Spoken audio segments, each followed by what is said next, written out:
Bonjour et bienvenue à cette nouvelle leçon dans laquelle on va étudier les chutes de tension. Tout d'abord, une petite définition. Lors du transport de l'électricité par câble électrique, une partie de celle-ci se transforme en chaleur. C'est les pertes par effet Joule. Il se produit alors une chute de tension entre le point d'origine de l'utilisation et le point de départ vers l'utilisation, vers l'éclairage, le moteur et tout ce qui concerne l'utilisation. Si cette chute dépasse une certaine valeur, certains appareils ne vont pas fonctionner. D'où l'exigence de la norme. La norme FNFSC 1500 impose des chutes de tension maximales de l'ordre de 3% pour un abonné de basse tension pour l'éclairage et 5% pour les autres usages. Pour un abonné privé ayant son propre poste de tension, donc la chute de tension admissible est de 6% pour l'éclairage et 8% pour les autres usages. Donc, comment on va calculer la chute de tension en ligne? Donc, on calcule la chute de tension en ligne en régime permanent par les formules suivantes. Donc, vous connaissez tous ces formules. Donc, je fais ici un petit rappel. Donc, pour le monophasé et phase neutre, la chute de tension peut s'écrire de la manière suivante. 2 fois IB, courant d'emploi, fois la longueur, fois R, fois cosinus phi, plus X, sinus phi. En pourcent, on peut l'écrire de la façon suivante. Delta U sur Vn. Attention ici. Il faut faire une différence entre Vn, qui est la tension nominale entre phase et neutre, et Un, qui est la tension nominale entre phases. Pour le monophasé, phase-phase, la chute de tension peut s'écrire de la même manière. Seulement ici, on divise par la tension nominale entre phases, et non pas par la tension nominale entre phase et neutre, qui est Vn.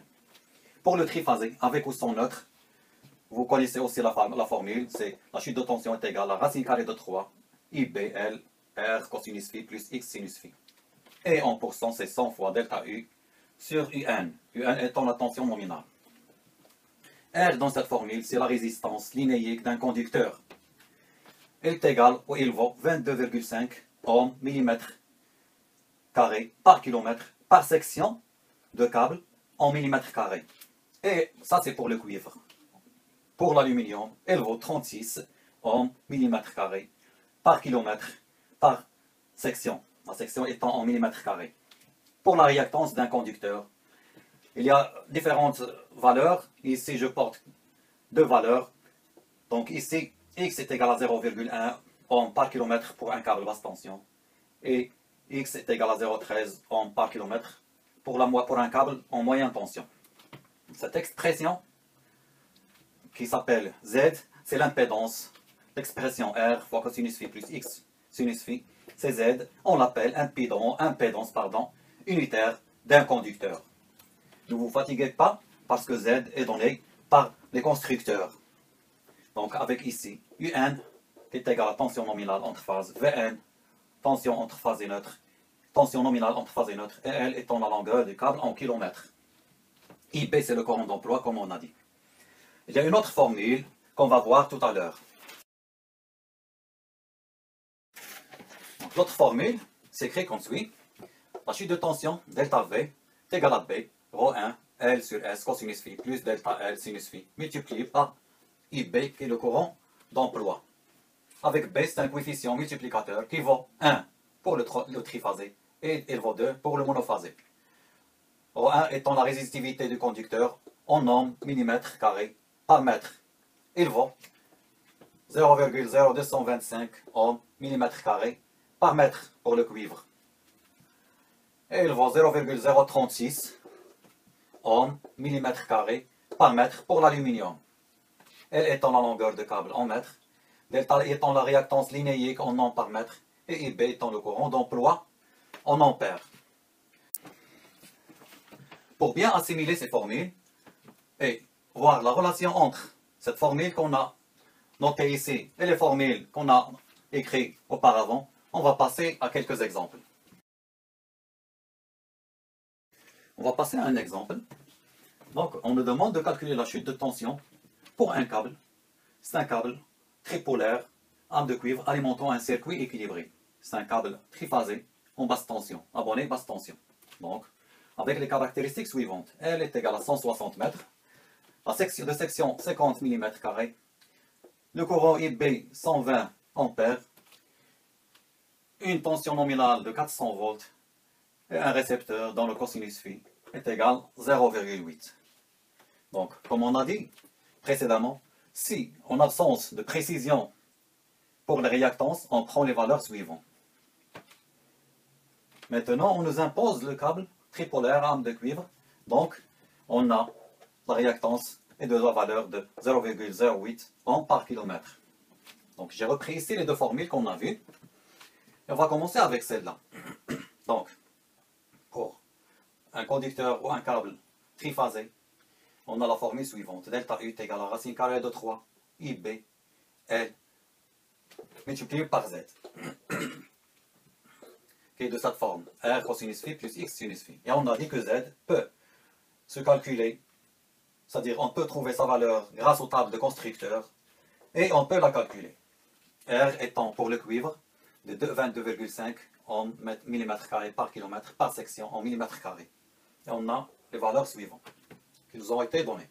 Donc, Z, on va passer au Z, à l'impédance unitaire d'un câble, qui est égale, donc pour les tables, c'est-à-dire les données de constructeur, est égal à 0,410 ohms par kilomètre. On va aller chercher, c'est-à-dire calculer le Z. Donc, Z à quoi est égal? On a dit est égal à R cosinus phi plus X sinus phi. Donc, on remplace par les valeurs. Donc, 22,5 divisé par la section. On a une section de 50 mm² multiplié par 0,8 étant le cosinus phi. Plus, on a dit x est égal à 0,08 plus 0,08 multiplié par 0,6 qui est le sinus phi. Donc on va trouver z calculé est égal à 0,408 ohms par kilomètre. Donc ça c'est z calculé, ou l'impédance unitaire du câble. Et ça c'est z donné par les tables. Donc c'est approximativement la même. Donc on va passer maintenant au calcul de chute de tension. J'ai repris ici le z qu'on a calculé, qui est égal à 0,408 ohms par kilomètre. Donc on va passer au calcul de la chute de tension. On a dit ici, la chute de tension est égale à racine carrée de 3 IB multiplié par L multiplié par Z. Donc, Z, on a dit que Z est approximativement égal à Z des tableaux, qu'on a pris sur les tableaux. Donc Z calculé. Donc on remplace par les valeurs racine carrée de 3 IB égale à 120. Il faut faire attention aux unités. L c'est 160 en kilomètres, donc on doit multiplier par moins 3, multiplier par 0,408. 408. Toujours en nombre par kilomètre. Donc on va trouver delta U est égal à la valeur suivante, 13,568.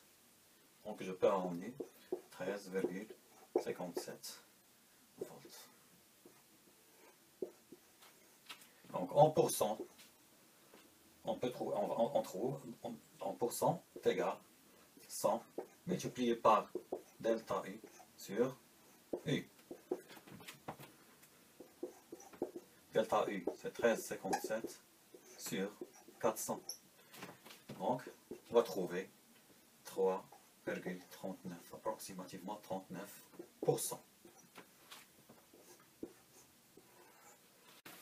Donc ici on a un abonné basse tension. Donc on a dit que les chutes de tension admissibles est de 5% pour un usage autre que l'éclairage.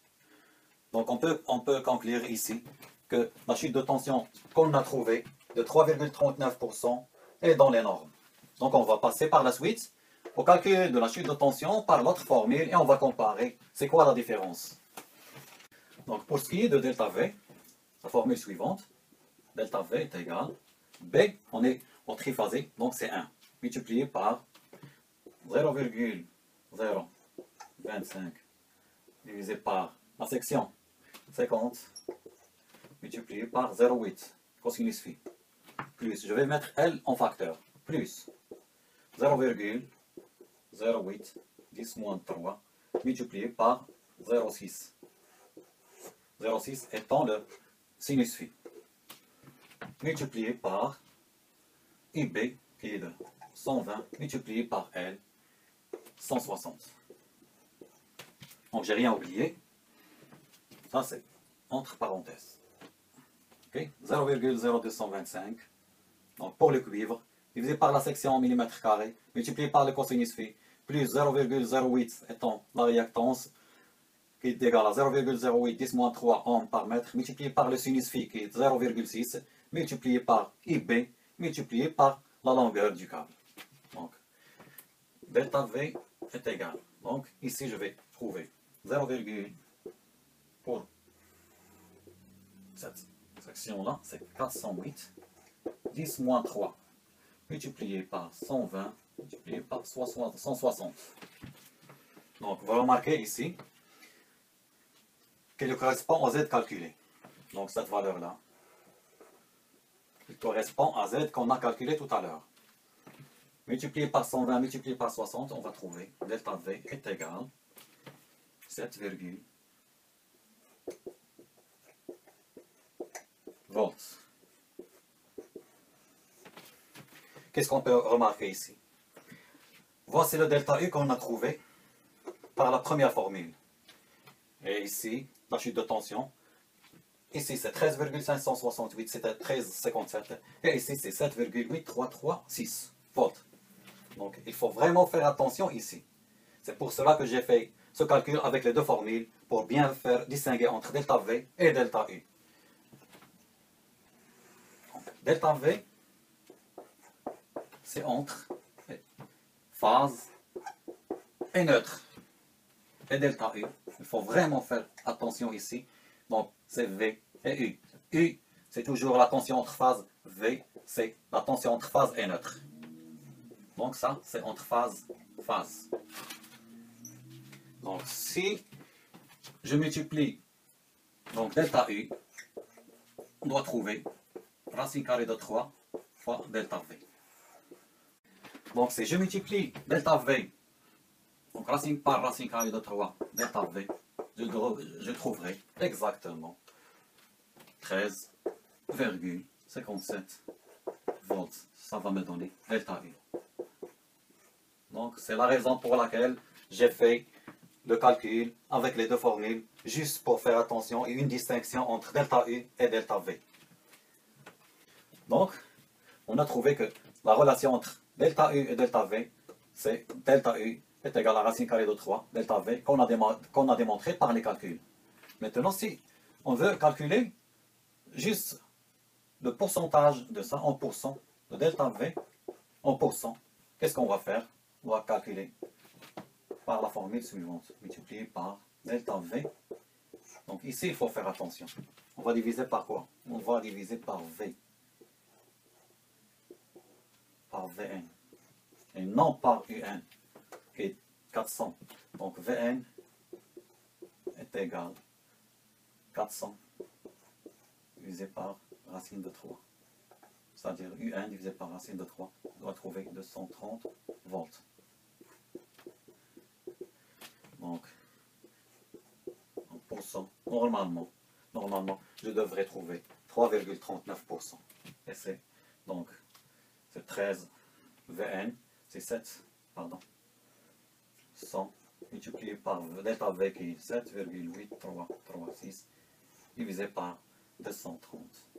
Ça va me donner delta V est égal à 3,39%. Donc, il faut faire vraiment attention dans le calcul des chutes de tension avec les deux formules. Pour bien assimiler cette leçon sur les chutes de tension, je vous donne rendez-vous, Inch'Allah, pour l'étude d'autres exemples. Merci.